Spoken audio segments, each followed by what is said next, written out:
Right, so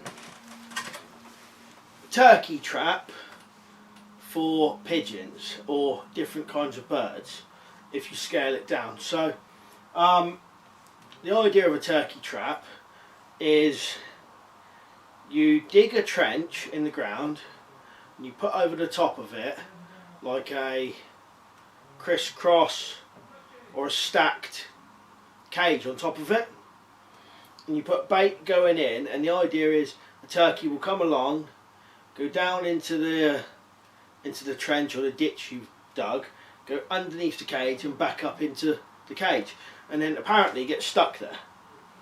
Now we don't get turkeys in England, so I can't actually say whether it works. So I thought if I scale it down, make it smaller, maybe I could try the method with a pigeon. So I've done it, I've tried it in the garden, but this is only the first night of doing it, so it seems quite promising. So I'll cut to a bit of footage and then have a look.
So that was the pigeon nearly going in, but I went back down later on and had a look, and I'd noticed a couple of sticks, fencing sticks, had fallen over the top of the trench, and that seems to be what was maybe holding him back from going in.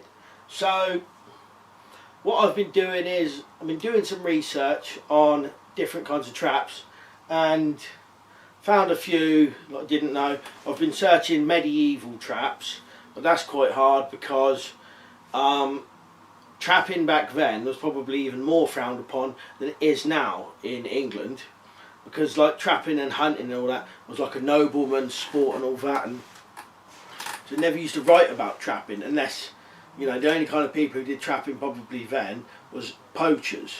It was quite hard to find pictures or writing about it, but I'll keep trying. So instead I went on to Native American Indian tribes traps and things like that. So I found a website what lists all the tribes from A to Z. There's a lot of them. And I've been going through each one and then Google searching, you know, whatever the name of the tribe, and then traps that they used. And I found a few, and I found a few which I've never seen before. And to be honest, I've never seen the turkey trap before. It seems quite a good idea, simple. A couple of other methods I've seen. So you've got your trench and your kind of cage on top is always the same thing.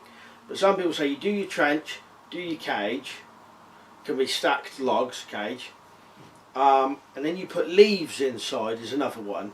They reckon when the turkey goes in, much like a chicken, they will scratch around, and they may scratch all the leaves into the ditch or the trench, and then definitely can't find their way out. So a bit of a, you know, I don't know because we haven't got turkeys here, but I could possibly try it with a pigeon, and maybe I can try it with a pheasant as well, but we'll have to give that a go. So if any of you's got anywhere or any ideas I can look at websites for different traps, you know, maybe different, more vague ones. Like I said, I found a few good ones, different ones I've never seen before. I wouldn't mind finding some more European ones, because they seem pretty rare, but it's very hard to find anything about them because stuff wasn't written down about it. So I'll keep watching the pigeon turkey trap, and if I get anything, I'll do the video of actually getting something. So anyway, cheers for watching, and I'll see you later.